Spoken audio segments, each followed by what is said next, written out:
আপনারা দেখছেন ২১শে টেলিভিশন। অতিরিক্ত পর্যটকের চাপ, যথেচ্ছভাবে হোটেল মোটেল নির্মাণ সহ বন উজাড়ে হুমকির মুখে সেন্ট মার্টিন দ্বীপ। তাই সেন্ট মার্টিন ও এর অদূরে ছেড়া দ্বীপকে বাঁচাতে বেশ কিছু পদক্ষেপ নিয়েছে সরকার।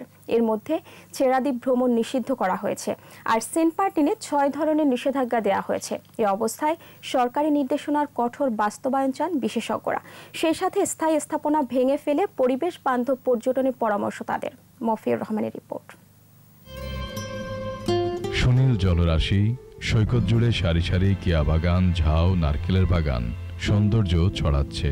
শৈবাল, নুড়িপাথর, ঝিনুক আর প্রবালের ছড়াছড়ি। দ্বীপের নাম সেন্ট মার্টিন।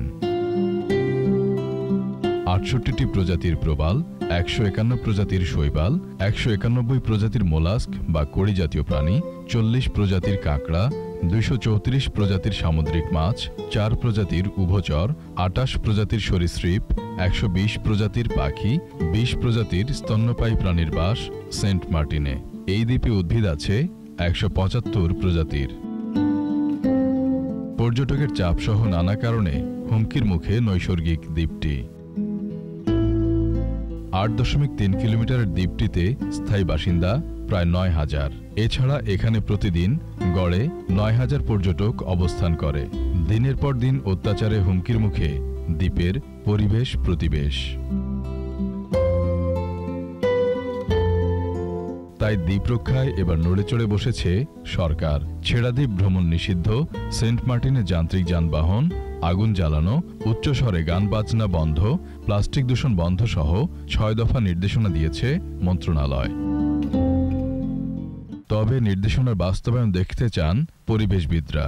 পরিবেশ সংরক্ষণের যে সিদ্ধান্ত বারংবার নেওয়া হয়েছে, এখন তো প্রকল্প নেওয়া হয়েছে, শুধুমাত্র ধীর গতি এবং কিছুটা বর্তমানের লোভের কাছে আমরা পরাভূত হয়েছি। যেদিন শেষ হয়ে যাবে, যেদিন হারিয়ে যাবে আমাদের সুন্দরবনের ম্যানগ্রোভের মতো, সেদিন আমরা আফসোস করতে পারবো, কিন্তু এটা ফেরত আসবে না। কোরাল দ্বীপটি বাঁচাতে রাত্রি যাপনও নিষিদ্ধ করার পরামর্শ বিশেষজ্ঞদের। প্রয়োজনে আমরা পর্যটকদের জন্য আমরা গাইডলাইন তৈরি করতে পারি। সেখানে অতিরিক্ত ইনফ্রাস্ট্রাকচার ডেভেলপমেন্ট হোক আমরা চাই না। একটা মানুষ যেহেতু দ্বীপে যাবে, দ্বীপের পরিবেশটা এনজয় করবে, সেখানে 5 স্টার হোটেল থাকতে হবে নট নেসেসারি। পরিবেশবিদরা বলছেন এখনই সতর্ক না হলে দ্বীপটিকে টিকিয়ে রাখা কঠিন হবে। মফিউর রহমান, ২১শে টেলিভিশন, ঢাকা।